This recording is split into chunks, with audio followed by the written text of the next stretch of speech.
kita bersatu dalam doa. 我们一起祷告。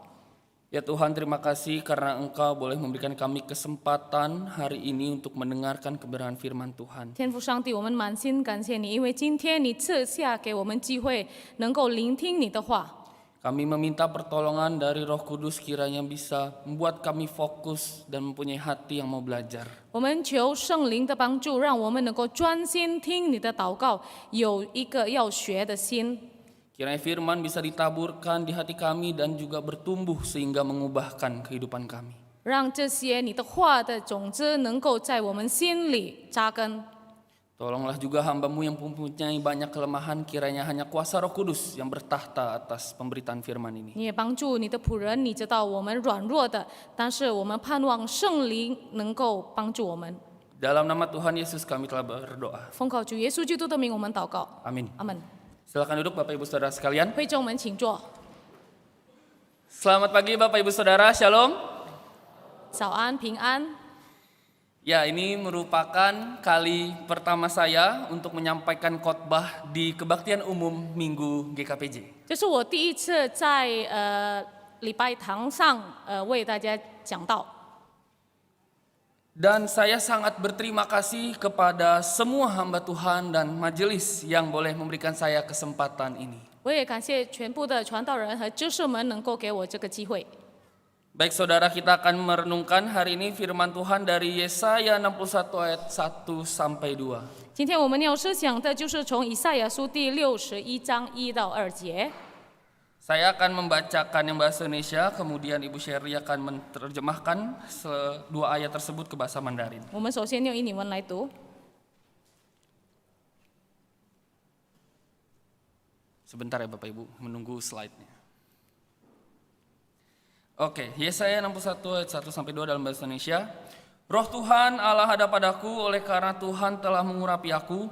Ia telah mengutus aku untuk menyampaikan kabar baik kepada orang-orang sengsara dan merawat orang-orang yang remuk hati, untuk memberitakan pembebasan kepada orang-orang tawanan dan kepada orang-orang yang terkurung kelepasan dari penjara, untuk memberitakan tahun rahmat Tuhan dan hari pembalasan Allah kita, untuk menghibur semua orang yang berkabung. Silakan 拯 terjemahkan. 救的好消息，主耶和华的灵在我身上，因为耶和华用膏我，叫我传好信息给谦卑的人，差遣我医好伤心的人，报告被掳的得释放，被囚的出监牢，报告耶和华的恩年和我们上帝报仇的日子，安慰一切悲哀的人。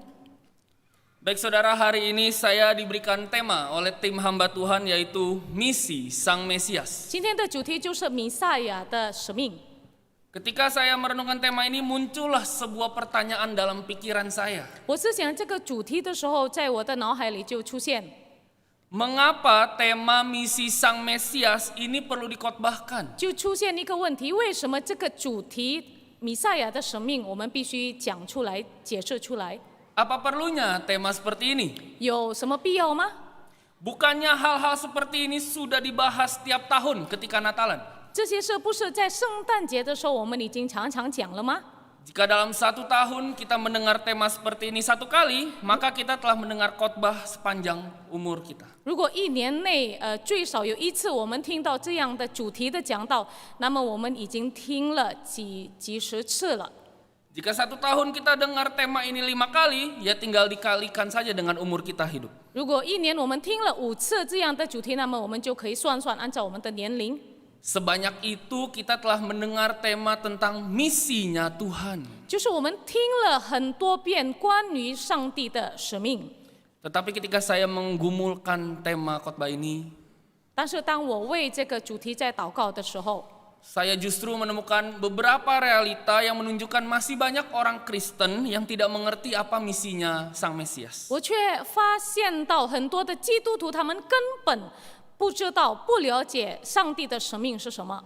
Hal ini saya temukan di mana Natal biasanya diidentikan dengan beberapa hal. 我们可以看到，如果要迎接圣诞节的时候，我们可以看到有很多的这个庆祝， Biasanya Natal berarti ada pohon Natal dan ada kado-kadonya di bawahnya. 有圣诞树，然后下面也有很多礼物。 Kalau ada kado berarti harus belanja mencari kado. 有礼物，那么我们就必须去买礼物。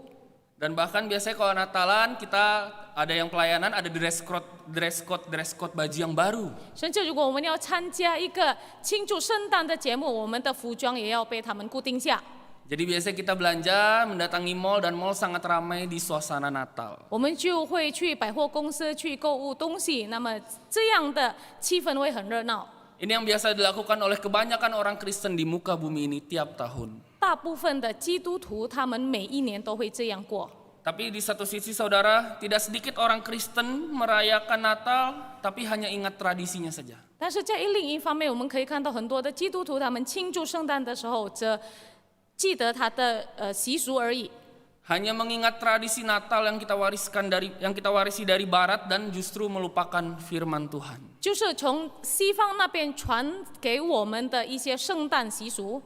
10 tahun yang lalu saya ingat sekali di gereja asal saya memasang pohon Natal yang dibuat dengan botol plastik. 10年前，我记得很清楚，我的教会就做了一个从这个塑料罐子的圣诞树。 Beberapa tahun setelahnya gereja saya membuat pohon Natal dengan bentuk kain di spiral sampai ke atas warna-warni. 那么后来就用一块布，然后像做一个螺旋这个形的圣诞树。 Setelahnya juga ada pohon Natal yang dibuat dengan begitu berkilau dengan lampu-lampu yang indah. 后来有闪闪发光的圣诞树。 2019 yang lalu pun saya ingat ketika saya Natalan di gereja asal saya dapat door prize penggorengan, panci penggorengan. 2019年的时候，我也记着我得到了礼物，就是一个煎窝。 Bapak Ibu, saya ingat itu semua. 全部我都记得清清楚楚。 Tapi kalau Bapak Ibu tanya ke saya apa waktu itu firmannya siapa yang khotbah, saya nggak ingat. 但是如果你问我当时讲道是什么，谁在讲道，我根本记不上。 Saya ingat pohon Natalnya, saya ingat bagaimana suasananya, saya ingat door prize-nya. 我记得它的圣诞树长什么样，我得到什么礼物，那当时的气氛怎么样？ Tapi saya lupa firmannya waktu itu apa. 但是我却忘了当时的道是什么。 Saudara, mungkin saja apa yang saya alami, ya mungkin dari kita ada yang mengalaminya juga. 弟兄姐妹们，我所经历的，可能我们也经历过。 Sedangkan jika kita mau berbicara tentang misi Sang Mesias, apakah Tuhan Yesus datang untuk semuanya itu? 那么，如果我们说到关于弥赛亚的生命，耶稣基督是否为这一切来呢？ Apakah Tuhan Yesus datang untuk pohon Natal yang besar? 耶稣是否降生在这个世界，为了一个大棵的圣诞树？ Apakah Tuhan Yesus datang untuk banyak tukar kado dan hadiah? 耶稣来到这个世界是为了我们能够交换礼物吗？ Apakah Tuhan Yesus datang supaya orang Kristen banyak belanja? 或者耶稣基督来的时候，为了我们基督徒能够去购物东西吗？ Saya rasa tidak. 我觉得不。 Bapak Ibu, dari 2 ayat yang kita baca tadi, 从我们读的2颗经文， jadi ini konteksnya adalah ketika kerajaan Israel Utara dan Selatan yaitu Yehuda sudah hancur. 这的背景就是当犹大国他们已经被毁掉了。 Jadi kita ingat sejarahnya ya, Israel dibuang ke Babilonia atau Babel. 我们先看看历史上以色列被掳到巴比伦， Tapi ketika dibuang ke Babilonia, masih ada orang-orang sekelompok yang berharap Tuhan itu nggak jahat kok. 但是当他们被掳到巴比伦的时候，有一些剩下的人，他们还盼望着上帝一定是好的上帝， Tuhan itu masih baik kok dan akan menyelamatkan umat Israel. 他一定会拯救我们以色列人。 Dan kepada orang-orang tersebut Yesaya memberikan 2 ayat ini. 那么给予这些剩下的人，以赛亚就给他们写了这个经文， Yaitu bahwa nanti ada Mesias yang akan datang dan melakukan semuanya ini. 那么将来会有一位弥赛亚，他会来为我们做这一切。 Saudara, ayat ini mempunyai suasana pengharapan yang sangat damai dan indah begitu ya. 这个经文就有一个盼望的一个概念。 Makanya orang Yahudi itu sangat hafal ayat ini. 犹太人，特别是犹太人，他们记得清清楚楚这个经文。 Bahwa Israel akan terbebas dari tawanan dan terjadilah hari pembalasannya Allah. 有一天，以色列人会得释放，上帝的报仇的日子将来临。 Mereka menantikan Allah turun sendiri langsung menjadi presidennya mereka, jenderal perangnya dan menghancurkan semua lawan Israel. 他们等待上帝从天上降下来，成为他们的君王。 Tapi kalau mau jujur Bapak Ibu, 但是说实话， kenyataannya 2 ayat yang kita baca tidak terjadi secara fisik bagi orang Israel. 这个我们所读的经文没有实际上发生在以色列人身上。 Kalau kita ingat sejarahnya, setelah bangsa Israel dibuang ke Babel, 当以色列人被掳到巴比伦， akhirnya Babilonia dikalahkan oleh Media Persia. 那么巴比伦被这个伯西米甸打败了。 Di sana ada raja yang baik bernama Kores dan akhirnya Kores memulangkan orang Israel semua ke tempatnya. Pulanglah sana ke rumahmu. 那当时有一个好的王叫波斯王，就是古列，他叫以色列人回到他们的原地。 Tapi setelah Media Persia dikalahkan oleh Yunani, akhirnya bangsa Israel juga dijajah oleh Yunani, Alexander the Great. 但是当马代波斯他们也被希腊国打败的时候，就换了领导。 Yunani pun dikalahkan oleh Romawi. 那么希腊被罗马也打败。 Bangsa Israel tidak mengalami apa yang namanya pembebasan dari tawanan dan penjara. 我们可以看到以色列人并没有得到什么释放。 Bahkan kalau mau berbicara secara realita fisik, sampai sekarang tanah mereka pun masih diserang kiri kanan. 我们可以看到，现在事实上也告诉我们，他们的原地也不能握住了。 Jadi akhirnya karena tidak terjadi ayat tadi, maka bangsa Israel, orang Yahudi masih mengharapkan Mesias itu datang. 那么这个经文没有被成就的时候，以色列人仍然盼望他们的弥赛亚的到来。 Bapak Ibu, karena kita orang Kristen, kita percaya Mesias sudah datang, yaitu Tuhan Yesus. 因为我们是基督徒，我们相信弥赛亚来了，就是耶稣基督。 Maka kita perlu membaca bagian lain yang membicarakan tentang ayat tadi. 我们必须读另一方面的经文，就是也指出刚才我们所读的。 Saya akan bacakan Lukas 4 ayat 17 sampai 19 dalam bahasa Indonesia. 路加福音第4章17到19。 Kepada Yesus diberikan kitab Nabi Yesaya dan setelah dibukanya ia menemukan nas di mana ada tertulis, Roh Tuhan ada padaku, oleh sebab ia telah mengurapi aku untuk menyampaikan kabar baik kepada orang-orang miskin dan ia telah mengutus aku untuk memberitakan pembebasan kepada orang-orang tawanan dan penglihatan bagi orang-orang buta, untuk membebaskan orang-orang yang tertindas, untuk memberitakan tahun rahmat Tuhan telah datang. 有人 Boleh, silakan. 有人把先知以赛亚的书交给他，他就打开，找到一处写着说：“主的灵在我身上，因为他用膏膏我，叫我传福音给贫穷的人，差遣我报告被掳的得释放，瞎眼的看见，叫那受压制的得自由，报告神喜悦人的喜年。” Jadi saudara, dua ayat yang kita baca, dua bagian ini mirip ya. 所以我们读的这两处经文比较相同。 Tapi kalau kita mau baca lebih detail lagi, maka kita menemukan perbedaan. 但是如果我们要更详细的了解，我们可以发现有一些区别。 Bapak Ibu bisa lihat perbedaannya di warna yang saya berikan kuning. 你们可以注意一下黄色那一点， Di Yesaya ada, di Lukas tidak ada, dan sebaliknya. 在以赛亚有记载，在路加没有。 Dengan tampilan ini, perbandingan ini, maka kita bisa lihat bahwa Tuhan Yesus sengaja mengubah kitab Yesaya itu, ayatnya. 从这个区别，我们可以看到，耶稣他自己改变了，故意改变了这段经文的内容。 Kok bisa boleh ngubah ayat firman? 为什么上帝能够这样做呢？ Ya kan dia sang firman itu sendiri, Bapak Ibu. 他就是有权柄，他就是道。 Jadi jika Tuhan Yesus menambahkan sesuatu, ada hal penting yang perlu kita pikirkan, apa itu? 那么，如果耶稣把这一点不同的加上去，那么我们必须注意了。 Seharusnya yang ditambahin bukan cuma orang buta, tetapi ada orang kusta, orang tuli, orang lumpuh yang kita kenal sekali ceritanya. 其实，如果我们仔细的想，耶稣应该加上耳聋的人、麻风的人，等等。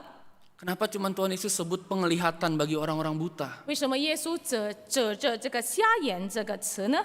Maka dari sini saya meyakini bahwa ini bukan berbicara tentang buta fisik, buta mata, bukan itu. 那么从这里我就相信耶稣说的不是我们肉体上这个眼睛看不见的事。 Tetapi Tuhan Yesus mau bilang bahwa orang-orang pada saat itu, orang Israel banyak yang buta rohaninya. 但是耶稣要告诉我们，当时的以色列人，他们属灵上是瞎子眼的人。 Karena tahun rahmat Tuhan telah datang, Mesias telah datang, Tuhan Yesus sendiri muncul, orang Yahudi tidak ngerti. 因为耶和华的恩年已经来到他们了，耶稣基督已经来了，但是他们还不明白。 Siapa ini? Bukannya cuma anak Yusuf dari Nazaret itu? 这个人是谁啊？他不是只有从拿撒勒约瑟的儿子吗？ Orang Israel, orang Yahudi tidak ngerti karena yang mereka harapkan bukan Tuhan Yesus. 以色列人、犹太人，他们并不明白，因为他们所盼望的不是像耶稣基督。 Makanya ketika Tuhan Yesus baca ayat tadi, dia juga menghilangkan kata hari pembalasan. 那么耶稣也没有把这个报仇日记上去， Supaya orang-orang Yahudi tidak mengira bahwa Tuhan Yesus akan maju perang melawan Roma. 为了他们在他们的概念上不去明白耶稣来要面对这个罗马政府。 Ada kisah di mana waktu itu ketika Tuhan Yesus mau masuk ke Yerusalem, ada Hosana Hosana bagi anak Daud ya. 有一个故事，当耶稣要进耶路撒冷的时候，他们就呼喊着和撒那和撒那。 Ada penafsir bilang justru orang Yahudi pada waktu itu udah senang karena habis Tuhan Yesus masuk ke Yerusalem, dia harusnya belok menghancurkan benteng Roma. 其实他们当时有一些解经家说，他们一定很喜乐，他们以为耶稣要走到罗马那边毁掉他们。 Tapi semua itu tidak terjadi karena Tuhan Yesus bukan Mesias politik. 那些事都没有发生，因为耶稣不是政治上的弥赛亚。 Dan orang-orang Yahudi tidak mengerti semua itu karena mereka buta rohaninya. 犹太人并不明白这一点，因为他们属灵上根本是瞎眼的。 Saudara, padahal orang Yahudi itu kuat hafal perjanjian lama.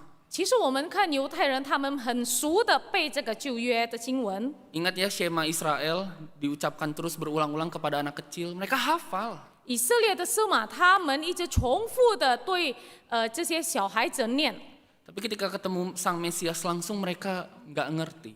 但是当他们真正见了、用亲眼看了弥赛亚，他们并不认识。 Itu baru orang Yahudi. Dan bagaimana dengan kita Bapak Ibu? 这才是犹太人。那么我们是怎样？ Apakah kita berani bilang, oh saya lebih ngerti Tuhan Yesus datang buat apa ketimbang orang Yahudi? Saya ngerti kok. 我们是否能够大胆的说啊，我比这些犹太人更明白耶稣为什么要来到这个世界？ Apakah benar kita sudah betul-betul mengerti misinya Sang Mesias, misi Tuhan Yesus untuk apa? 我们是否真正了解了弥赛亚的使命来到这个世界是什么？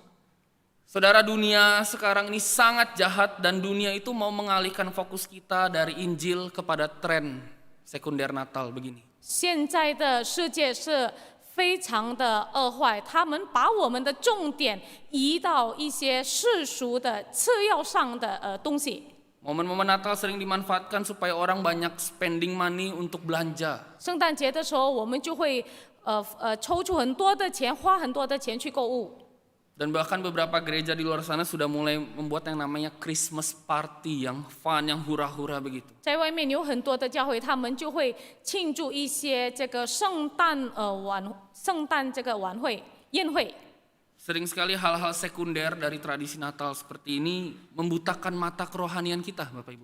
这些世俗次要的圣诞节事物呢，让我们的双眼蒙蔽了。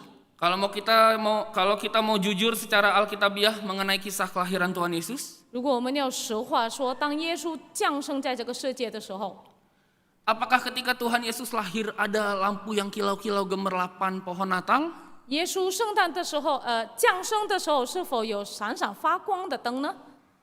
Kira-kira begini gambar tempat Tuhan Yesus lahir, Bapak Ibu. 耶稣出生的地方、降生的地方，就是大概是这样， Terjemahannya dalam Alkitab seringkali dibilang sebagai menara kawanan domba. 就是在圣经里面翻译出的，就是羊群塔。 Ini sudah foto-foto terbaru, tapi kalau Bapak Ibu lihat belum ada kabel listrik menjuntai sana sini seperti di depan.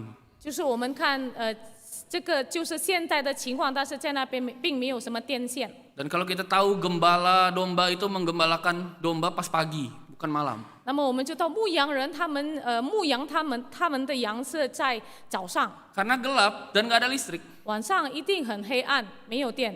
Mungkin ketika Tuhan Yesus lahir cuma ada pelita beberapa yang menerangi beberapa meter saja. 可能耶稣降生的时候，只有一小小的这个灯火而已。 Dan kalau kita mau jujur lagi, apakah ketika Yesus lahir ada suasana pesta, pora, happy, fun begitu? 那么，如果我们要实话说，当耶稣降生的时候，是否有一个很欢乐、喜乐、有趣的这个气氛呢？ Saya akan bacakan Matius 2 ayat 16. 我为大家念马太福音2章16节。 Ketika Herodes tahu bahwa ia telah diperdayakan oleh orang-orang Majus itu, ia sangat marah. Lalu ia menyuruh membunuh semua anak di Bethlehem dan seluruh wilayah sekitarnya, yaitu anak-anak yang berumur 2 tahun ke bawah sesuai dengan waktu ditanyakannya kepada orang-orang Majus itu. 希律见自己被博士捉弄，就大大发怒，差人将伯利恒城里并射尽所有的男孩，照着他向博士仔细查问的时候，凡2岁以里的都杀尽了。 Jadi saudara, ketika Tuhan Yesus lahir, justru bayi-bayi laki-laki di Bethlehem dan sekitarnya, berarti luas ya, dibunuh, genosida. 就是当耶稣降生的时候，我们可以看在伯利恒射尽所有的地方，无论男孩2岁以下的都会被杀尽。 Apakah ini sebuah pesta atau sebuah Christmas party begitu? 这是否是一个很喜乐的一个庆祝呢？ Bukan, ini sebuah kedukaan yang besar. 不是，这是一个大场的悲哀。 Dan di sana Matius dengan sengaja mengutip dari Yeremia. 在那边马太福音里从以利米那边记载， Yaitu dalam Matius 2 ayat 18 dibilang, terdengarlah suara di Rama, tangis dan ratap yang amat sedih. 在那边就听到很多的人在悲哀。 Bapak Ibu, Rama itu bukan Bethlehem. 这个拉玛不是伯利恒， Kalau Bapak Ibu lihat mapnya, Rama tuh agak jauh dari Bethlehem. 这个拉玛离这个伯利恒比较远。 Jadi ayat ini tuh bukan berbicara tentang Bethlehem lagi digenosida, enggak. 这个经文不是说到伯利恒他们正在受这个毁灭， Justru ayat ini mau berbicara ketika yang lalu bangsa Israel semua dari atas sampai bawah dihancurkan oleh Babilonia dan mereka tidak ada lagi, makanya Rahel menangis. 这个经文是说到当时以色列被巴比伦毁掉的时候，以色列人就不再所有存在的很多拉伯就哭了，拉结就哭了。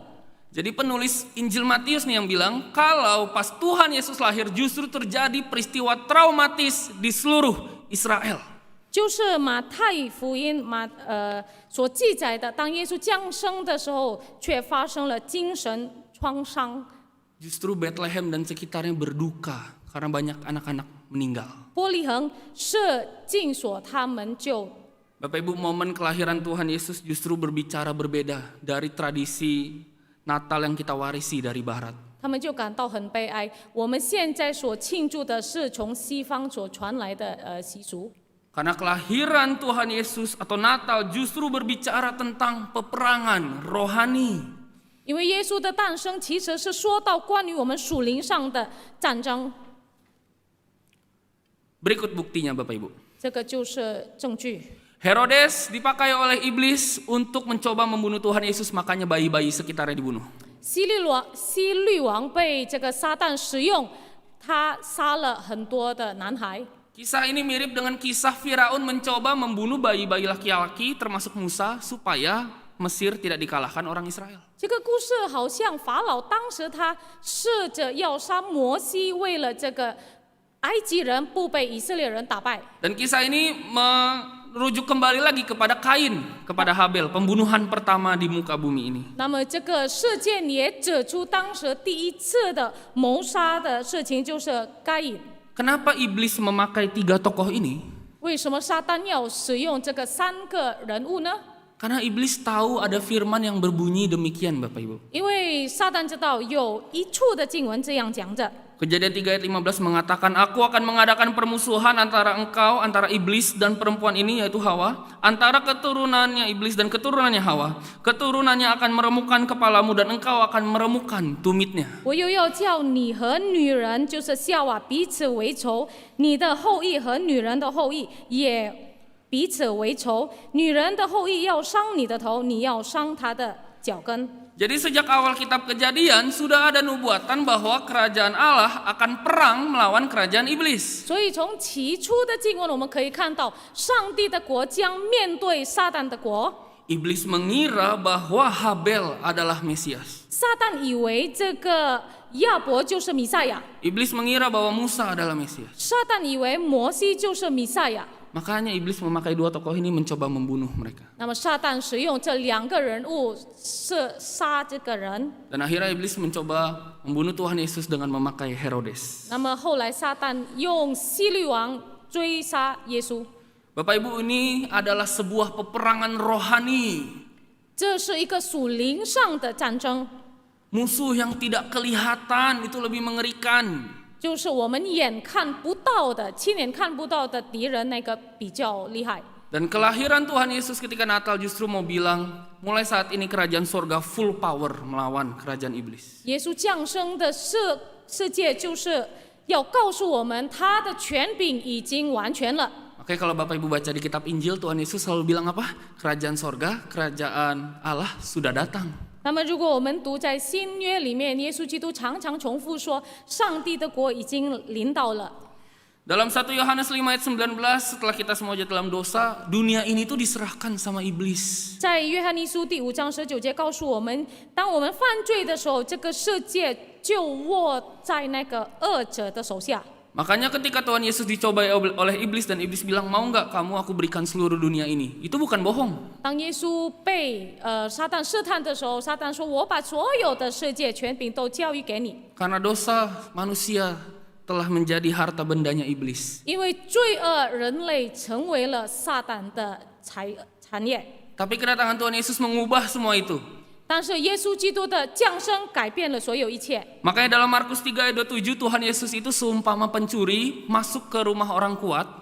那么在马可福音第3章那边，就说到我们的上帝就像一个贼一样。 Dan orang kuat itu diikat dulu dan semua harta bendanya dirampas. 那么他会困住了那个壮士的人，那么他会抢夺了这个壮士的产业。 Orang kuat yang diikat itu maksudnya adalah iblis dan pencuri itu maksudnya adalah Tuhan Yesus. 壮士指的是就是撒旦，这个贼描述的就是基督。 Itu namanya bahasa peperangannya Alkitab. 这就是经文上、圣经上所使用战争的一个语言。 Jadi sebelumnya kita adalah harta bendanya iblis, Bapak Ibu. 其实我们是属这个撒旦的， Tapi kedatangan Tuhan Yesus ke dalam dunia merampas kita dari iblis sehingga kita dijadikan warga kerajaan Allah. 但是耶稣基督降生的时候，他夺去了我们，我们成为了上帝的国的子民。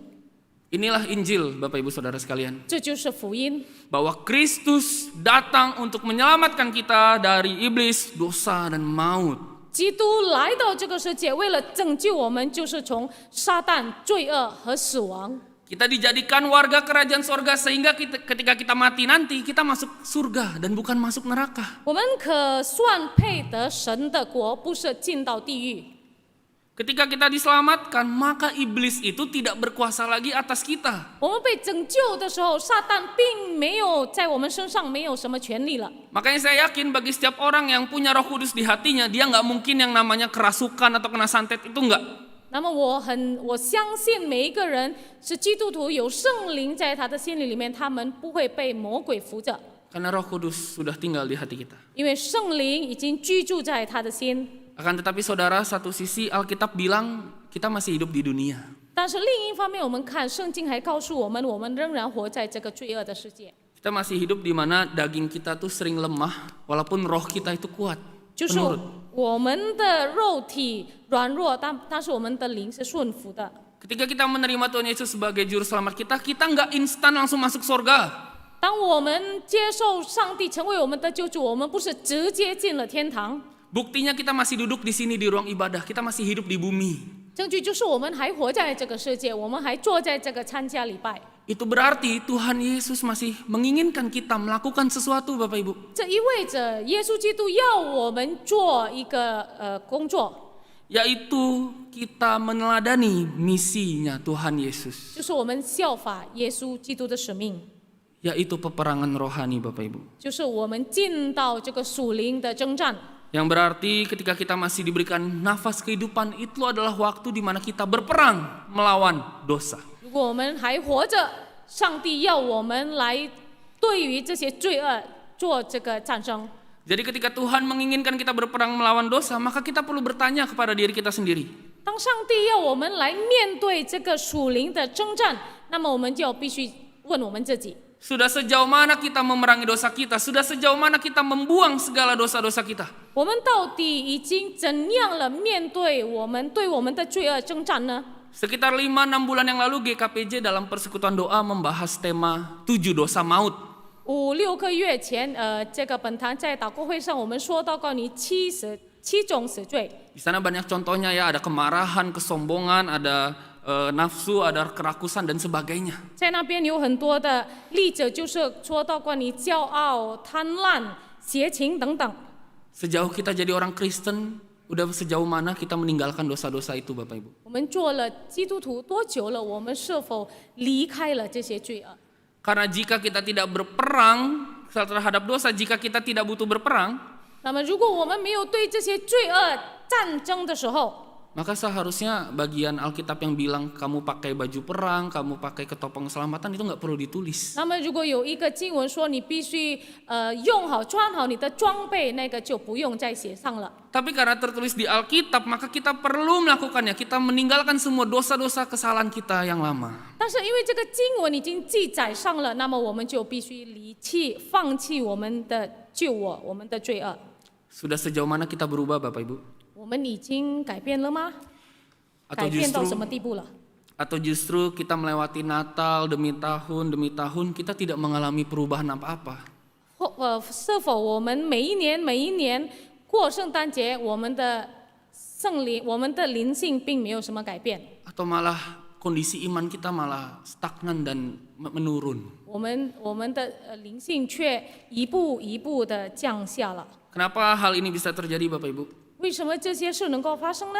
Karena Injil dari Tuhan, anugerah Tuhan itu tidak memaksa kita untuk berubah instan Bapak Ibu. 因为从上帝而来的福音，这个恩典福音，它不是通过强迫的这个方法来改变我们。 Karena Tuhan menciptakan kita sebagai manusia, ciptaan kesayangannya, kita tidak dibuat menjadi robot. 上帝制造我们，并不是像制造这个机器人一样， Sekali ditekan A berubah jadi A, enggak gitu. 就是按A 型变 A 型。 Status kita telah diubah memang jadi warga kerajaan sorga. 我们的身份的确已经改变了，成为上帝国的子民。 Tapi kehidupan kita itu ada bagian kita dengan merespons anugerah Tuhan Bapak Ibu. 但是我们怎样活出来，这就是我们个人向上帝怎样回应。 Iblis pun tahu bahwa ketika kita percaya menerima Tuhan Yesus Juru Selamat, kita nggak langsung berubah. 撒旦知道，当我们说我们接受耶稣成为我们的救主，我们不是当时马上立刻就改变。 Makanya waktu itu pendeta Yuso dalam mimbar ini mengatakan bahwa iblis tahu keselamatan kita tidak bisa hilang, tetapi iblis tidak akan menyerah. Untuk apa? Membuat iman kita tumpul dan merusak diri kita. 就是撒旦知道我们的救恩并无法被别人夺去，但是他也不会放弃，让我们的信心迟钝，也毁了我们的生命。 Setelah kita tahu kondisi ini, masa kita mau menjadi orang Kristen yang ngalir-ngalir aja sih? 我们知道了这个事实，我们是否要做一个平平淡淡的这个基督徒吗？ Ketika Injil Tuhan diberitakan melalui renungan pagi atau khotbah di PD atau di ibadah, 我们灵修的时候、祷告会的时候，在聚会上所听得到， marilah kita aktif merespons firman itu Bapak Ibu. 我们要用积极的心来回应这个上帝的话。 Kalau misalnya kita bingung gimana responsnya, kita lihat ke Alkitab.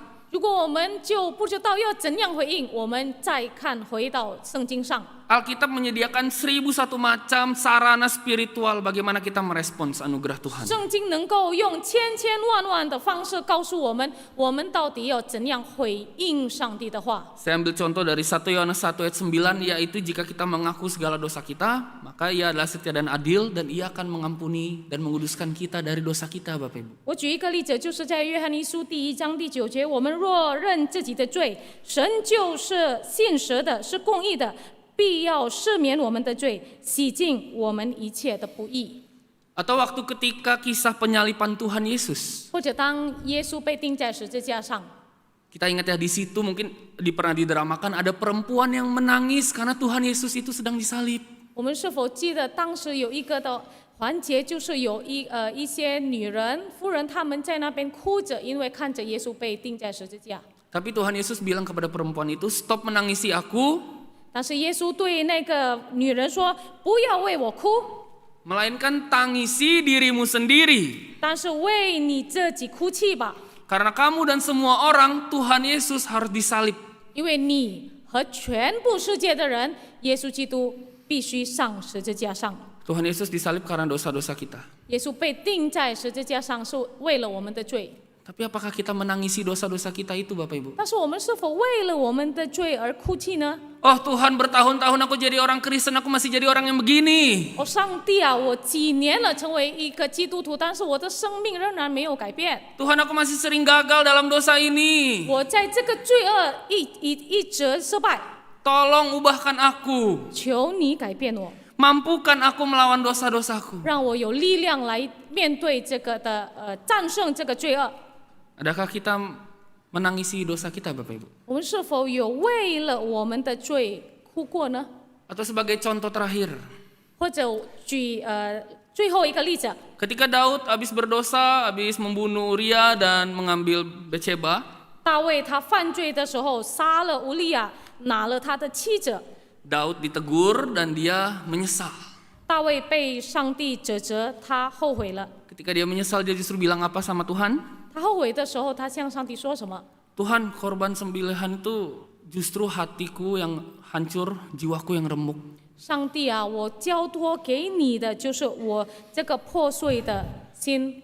Justru segala diriku yang penuh dosa ini ketika aku persembahkan kepada Tuhan, Tuhan tidak pandang hina. 我这个充满罪恶的人生，当我真正交托献上给上帝，你没有不看。 Justru Tuhan mau menerimanya dan mengubahkan diriku. 耶稣上帝要接受，要改变。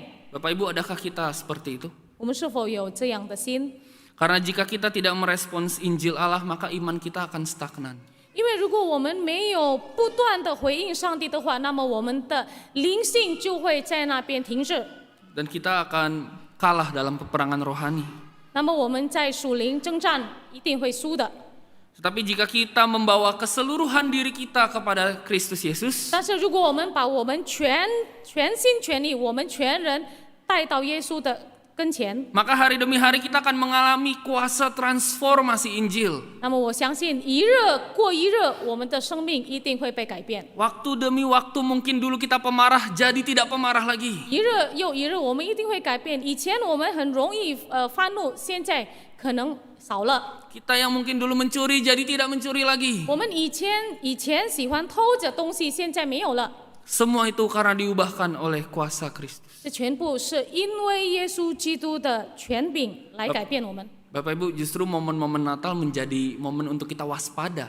圣诞节的气氛其实让我们更加谨慎。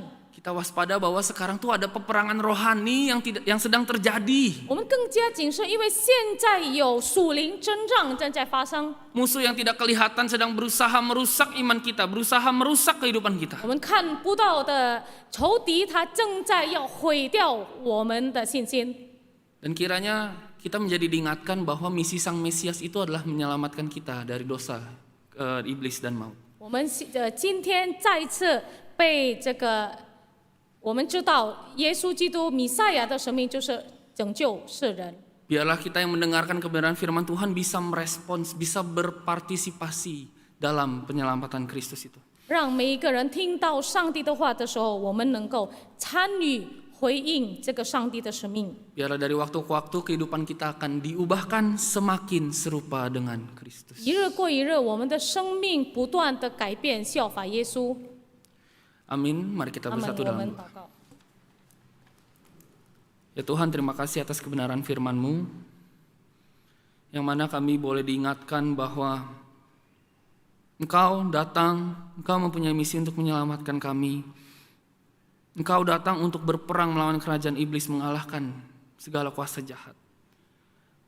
Satu sisi Tuhan, ampunilah kami jika kami melewati Natal demi Natal atau waktu demi waktu kami dibutakan secara rohani oleh segala tradisi sekunder dari barat.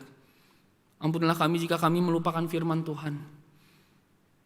Dan pada hari ini ya Tuhan, setelah kami diingatkan oleh kebenaran firman-Mu, biarlah kami bisa mulai sungguh-sungguh berperang melawan dosa-dosa kami. Kami sungguh-sungguh untuk hidup mempunyai formasi spiritual yang sesuai dengan kehendak Tuhan. Kiranya Tuhan, Engkau mampukan kami dengan kuasa-Mu. Kiranya Engkau terus mengubahkan kami, mentransformasi kami semakin serupa dengan-Mu. Terima kasih ya Tuhan Yesus. Kami serahkan rangkaian ibadah ini selanjutnya. Di dalam nama Tuhan Yesus kami telah berdoa. Amin. Amin. Kami kembalikan kepada pemimpin liturgi.